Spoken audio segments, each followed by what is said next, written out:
Hello दोस्तों, मैं ओम शर्मा आप सभी का स्वागत करता हूं हमारे YouTube channel the A one study पर। तो आज का टॉपिक बड़ा ही सीरियस टॉपिक है, क्योंकि यूएसए भारत के अंदर क्या करना चाहता है कुछ कहा नहीं जा सकता। जिस बात को लेकर दोनों देशों में यानी यूएसए और इंडिया में आपस में तनातनी हो चुकी है और अंदेशा लगाया जा सकता है कि भारत के अंदर यूएसए क्या करना चाहता है, कहीं कोई साजिश तो नहीं। सारी अपडेट बताएंगे एक एक करके। तो सबसे पहले ये हमारा टेलीग्राम, ये इसका स्कैन कोड, आप इसको स्कैन करके हमारे टेलीग्राम लिंक से जुड़ सकते हो। यदि यहाँ से स्कैन नहीं होता तो वीडियो के डिस्क्रिप्शन में सभी लिंक दिए होते हैं, चाहे टेलीग्राम हो, इंस्टाग्राम हो या व्हाट्सअप, आप हमसे कनेक्ट हो सकते हो। तो जैसा कि पता है अभी रिसेंटली क्या हुआ था, जो भारत के विपक्ष के नेता हैं राहुल गांधी, वो अपने विजिट करते हैं यूएसए के अंदर। यूएसए के अंदर जाते हैं और वहां पर बहुत सारे लोगों के साथ मिलते हैं। आप यहां पर देख सकते हो कि राहुल गांधी वहां पर किससे मिलते हैं, तो एलन ओमर से मिलते हैं। ये एलन ओमर वही हैं जो अमेरिका की फिलहाल तो एक सांसद हैं, लेकिन ये क्या है, पूरी तरह से एंटी इंडिया हैं। आपको ध्यान हो, ये कुछ समय पहले पीओके जाती हैं। अब पीओके जाने के बाद ये भारत के खिलाफ काफी ज्यादा जहर उगलती हैं। हालांकि बताया जाता है ये जो पीओके गई थी, ये पाकिस्तान द्वारा एक प्रायोजित मीटिंग थी। उनकी पूरी पहले से ही तैयारी हो चुकी थी वहां पर जाना, भारत के खिलाफ जहर उगलना। और यह बात अमेरिका को भी नहीं पता था। अमेरिका भी अपना पल्ला झाड़ चुका था उस समय इनसे कि ये चीज हमने नहीं कही है, ये इन्हीं के अपने खुद के व्यक्तिगत बयान है। लेकिन इन्होंने पीओके जाकर भारत के खिलाफ काफी ज्यादा जहर उगला था। तो राहुल गांधी वहां पर जाते हैं। यह भी बात ध्यान रखना, जब हमारे जो प्राइम मिनिस्टर है मोदी जी, वो यूएसए की विजिट करते हैं, तब भी ये उनका विरोध करती हैं। मोदी जी के द्वारा वहां पर भाषण दिया जाता है, ये उसका भी विरोध करती है। मतलब एक तरह से पूरी तरह से एंटी इंडिया है। एंटी इंडिया मतलब एंटी मोदी। और ये जो विपक्षी नेता है राहुल गांधी, इनके साथ मीटिंग करते हैं और काफी ज्यादा जो तस्वीरें होती हैं वायरल होती हैं। यदि आगे देखें, एक तरफ तो क्या है, भारत के अंदर जो यूएसए के डिप्लोमेट हैं वो आकर मिलते हैं जो भी विपक्षी नेता है। अब विपक्षी नेता कौन, जम्मू कश्मीर के जो उमर अब्दुल्ला है, उनके साथ मीटिंग करता है। आप ये तस्वीर देख सकते हो, ये यूएसए का डेलीगेशन है। और ये यहां पर कौन है, जो कश्मीर के पहले मुख्यमंत्री रह चुके हैं उनके, अब उनके साथ इनकी मीटिंग होती है। तो यहां पर मीटिंग करते हैं। एक तरफ तो राहुल गांधी यूएसए के अंदर जाकर वहां पर जो एंटी इंडिया लोग हैं उनके साथ मिलते हैं। एक तरफ भारत के अंदर यूएसए अपना डेलीगेशन भेजता है, डिप्लोमेट भेजता है, वो विपक्षी नेताओं के साथ मिलते हैं। कुछ समय पहले आप लोगों को ध्यान होगा, एक डेलीगेशन यूएसए का भारत के अंदर आया था। वो किससे किससे मिलता है, ओबीसी से मिलता है। काफी ज्यादा वायरल तस्वीरें आप गूगल पर जाकर देख सकते हो। तेलंगाना के जो मुख्यमंत्री हैं उनसे मिलता है। और देखा जाए आंध्र प्रदेश के या तमिलनाडु के जो मुख्यमंत्री यानी विपक्षी नेताओं से वहां पर मिलते हैं। और काफी अंदेशा लगाया गया था कि भारत के अंदर कोई ना कोई षड्यंत्र जरूर चल रहा है सरकार के खिलाफ। अब यदि आगे देखे जाए तो कुछ समय पीछे ही यदि जाओ आप लोगों को ध्यान होगा, जो राहुल गांधी की ये तस्वीर काफी ज्यादा वायरल हुई थी जब राहुल गांधी यूएसए गए थे। और ये क्या है, एक हडसन इंस्टीट्यूट है वहां पर, ये सुनीता विश्वनाथन, उनके साथ इनकी मीटिंग होती है। ये आप यहां पर देख रहे हो, ये सुनीता विश्वनाथन है, इनके साथ मीटिंग होती है। और बताया जाता है कि ये जॉर्ज सोरोस ये वही व्यक्ति है जो पूरी तरह से एंटी इंडिया है, कसम खा चुका है कि वो भारत के अंदर जो राष्ट्रवाद है उसको पूरी तरह से खत्म कर देगा। ये बात ओपनली कही थी जॉर्ज सोरोस के द्वारा। अब ये जो सुनीता विश्वनाथन है, ये जॉर्ज सोरोस को यहां पर रिप्रेजेंट करती हैं और जॉर्ज सोरोस के काफी ज्यादा एनजीओ उनको ये संभालती हैं। अब राहुल गांधी जॉर्ज सोरोस के जो रिप्रेजेंटेटिव होते हैं उनके साथ मीटिंग करना क्या दर्शाते हैं, कुछ कहा नहीं जा सकता। हालांकि पहले भी आरोप लग चुके हैं राहुल गांधी और विपक्षी टीम पर, सोनिया गांधी इन पर, कि ये जॉर्ज सोरोस की कठपुतली हैं। जैसे जॉर्ज सोरोस बोलता है वैसे ही ये लोग करते हैं, क्योंकि जॉर्ज सोरोस पूरी तरह से एंटी इंडिया है। अब उसके बाद क्या हुआ, बीजेपी ने भी काफी ज्यादा इस पर क्वेश्चन रेज किए थे, क्वेश्चन उठाए थे कि राहुल गांधी जो जॉर्ज सोरोस है उनके साथ क्यों मिलता है, उनके साथ उनका क्या लिंक है, क्योंकि जॉर्ज सोरोस पूरी तरह से एंटी इंडिया है, तो उनका मिलना वहां पर क्या दर्शाता है। हालांकि उस समय जो विपक्षी नेता थे चुप हो गए थे, लेकिन फिर से वही मुद्दा उठना कि जो भी डेलीगेशन है, डिप्लोमेट है, वो यूएस में जाकर मिलते हैं, वो भी एंटी इंडिया लोगों के साथ राहुल गांधी, और एक यूएस का डेलीगेशन भारत में आता है और मिलता है, एक ही समय में ये सब कुछ हो रहा है। ये क्या दर्शाता है। उसके बाद क्या देखा जाइए, जो सोरोज है आप देख सकते हो, ये जो सोरोज के बेटे हैं। तो यहां पर देख सकते हो इनके यदि तस्वीर देखा जाए, काफी ज्यादा एक पॉलिटिकल पार्टी थी, वहां पर मीटिंग होती है काफी ज्यादा लीडरों के, जो यूएसए के लीडर हैं। आप यदि नीचे की तरफ आओ तो आप देख सकते हो ये सारे के सारे यूएसए के कोई ना कोई बड़े बड़े लीडर हैं। और ये जो साइड में लड़का देख रहे हो आप, ये जॉर्ज सोरोस का बेटा है, ये जॉर्ज सोरोस है, आप यहां पर देख सकते हो। लेकिन जो मेन तस्वीर है आप यहां पर देखिए, ये मेन तस्वीर जॉर्ज सोरोस के बेटे के साथ जो ओबामा है, जो पूर्व वहां पर प्रेसिडेंट रह चुके हैं अमेरिका के। अब ये जो ओबामा जी हैं, ये क्या काम करते हैं, ये कमला हैरिस को सपोर्ट करते हैं, जो वहां पर इस समय ट्रंप के खिलाफ राष्ट्रपति की दौड़ में भाग ले रही है।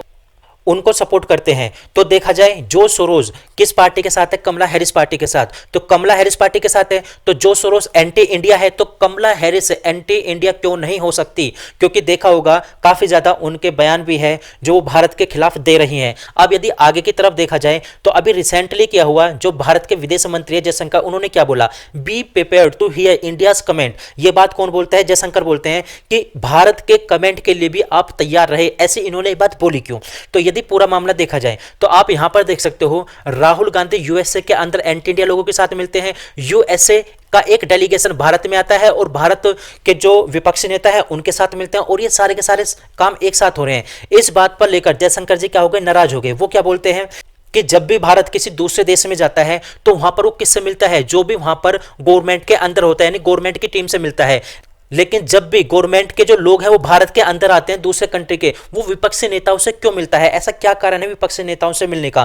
क्योंकि यदि भारत ऐसा काम करने लगा तो ये आप पर क्या डिपेंड होगा, आप क्या सोचोगे इस चीज के बारे में, ये आप पर भी डिपेंड करता है। बस इसी बात को लेकर जयशंकर द्वारा कमेंट किया गया था कि आप भी भारत के कमेंट के लिए तैयार रहें, क्योंकि भारत भी ऐसा कर सकता है। तो क्या होता है, एक मीडिया का पर्सन जो जयशंकर जी से पूछता है कि इस प्रकार की जो मीटिंग हो रही है भारत के अंदर विपक्ष के साथ जो यूएस का डेलीगेशन है उस पर आप क्या कहोगे? तो इन्होंने ये बात बोली थी कि हमको कोई प्रॉब्लम नहीं है यदि अदर कंट्री जो भारत के अंदर आती है, भारत की पॉलिटिकल या भारत की सरकार के ऊपर किसी प्रकार का कोई कमेंट करती हैं, लेकिन जब क्या होगा, जब भारत के द्वारा उनके ऊपर कमेंट किया जाए वापसी, तब क्या होगा? तब इनके द्वारा यह बात बोली गई थी। हालांकि जब ये बात बोली गई थी तो इनको देख सकते हो काफी ज्यादा गुस्से में भी नजर आ रहे थे।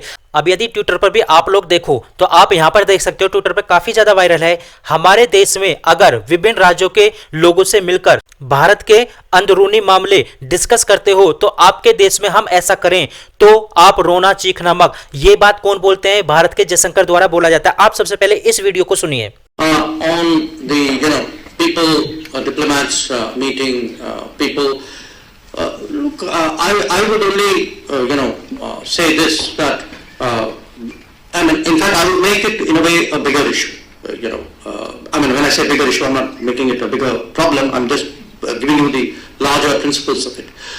What happens in many countries is that countries often practice abroad what they're sensitive to at home. So whenever people do any such thing, they must also think about what it would happen if this happened in their own home. It's something they should think about. I spoke earlier about even rankings and comments about politics of other countries. I have no problem if people comment about our politics, but then I think in fairness they should also be ready to hear my comments about their politics. तो आपने ये video सुनी, अब आप खुद सोच सकते हो इस वीडियो के सुनने के बाद इस प्रकार से भारत के खिलाफ ये साजिश करते होंगे।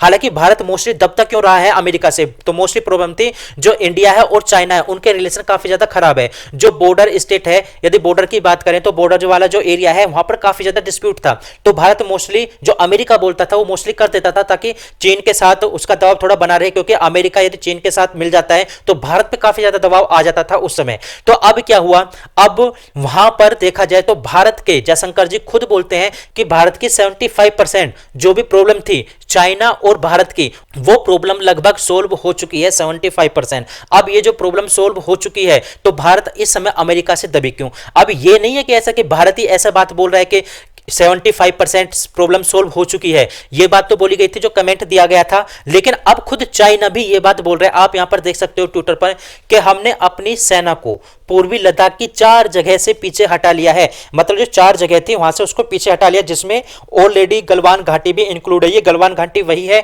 जब 2020 में जब कोरोना काल चल रहा था, जो भारत और चाइना के जो सैनिक है वो आपस में लड़ भिड़े थे, तो वहां पर काफी ज्यादा खून खराबा हुआ था, दोनों को चोट आई थी दोनों पक्षों को। लेकिन क्या हुआ, अब उस गलवान घाटी से भी चाइना द्वारा अपनी सेना का पीछे हटाना, तो चाइना और भारत के रिलेशन को मजबूत करने की दिशा की ओर आगे बढ़ना है। क्योंकि चाइना भी अच्छी तरह से जानता है और भारत भी अच्छी तरह से जानता है कि रसिया में अगले ही महीने ब्रिक्स का सम्मेलन होने वाला है और रसिया इसमें मीडिएटर का काम कर रहा है। रसिया खूब चाहेगा कि इन दोनों देशों के बीच में संबंध में सुधार हो। यदि इन तीनों देशों का, यानी तीनों देश मतलब रसिया, चाइना और इंडिया, ये तीनों देश आपस में एक साथ आ जाते हैं तो अमेरिका को गारंटीड मिर्ची लगनी जरूरी है। है। और रसिया क्यों चाहता है इन दोनों देशों को आपसी संबंध में मजबूत करना? क्योंकि रसिया अच्छी तरह से जानता है कि अमेरिका ऑलवेज रसिया के खिलाफ रहा है यूक्रेन मुद्दे को लेकर भी, और यदि ये तीनों एक साथ आ जाते हैं तो अमेरिका बिल्कुल भी नहीं चाहेगा किसी प्रकार की हवा देना, और अमेरिका ये भी नहीं चाहता कि भारत उसके खिलाफ जाए, लेकिन उसको शक है, इसलिए वो विपक्षी नेताओं के साथ वो वहां पर मिल रहा है, मोदी सरकार पर दबाव बनाने की कोशिश कर रहा है। तो फिलहाल हमारे पास ये अपडेट थी, आप लोग कैसी लगी जरूर बताना, लाइक सब्सक्राइब करना बिल्कुल मत भूलना। Thank you.